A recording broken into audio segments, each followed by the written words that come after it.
दोस्तों, मध्य प्रदेश में खेती का रकबा हर साल घट रहा है, लेकिन इसके बावजूद रासायनिक खाद की खपत लगातार बढ़ती जा रही है। स्थिति किसानों और कृषि विज्ञानियों दोनों के लिए चिंता का विषय बन गई। देश में जैविक खेती के मामले में मध्य प्रदेश पहले स्थान पर था। अब किसानों की बढ़ती रासायनिक खाद पर निर्भरता इस पारंपरिक पहचान को खतरे में डाल रही है।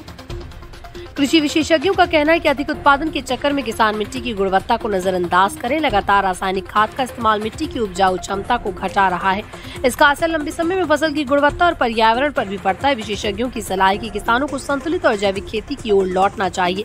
जैविक खेती न केवल मिट्टी की सेहत के लिए अच्छी है, बल्कि ये फसलों की गुणवत्ता और स्वाद को भी बेहतर बनाती है। इसके अलावा कृषि वैज्ञानिकों ने चेतावनी दी है कि अगर रासायनिक खाद पर निर्भरता इसी तरह बढ़ती रही तो आने वाले समय में मध्य प्रदेश की मिट्टी और फसल दोनों ही प्रभावित हो सकते हैं। किसानों को चाहिए कि वो खेती में जैविक खाद और प्राकृतिक उपायों को अपनाएं। सरकार और कृषि विभाग को भी किसानों को प्रशिक्षित करने और जागरूक करने की आवश्यकता है। दोस्तों, ये समय सोचने का और खेती केवल उत्पादन के लिए नहीं, बल्कि मिट्टी और पर्यावरण के संरक्षण के लिए भी होनी चाहिए।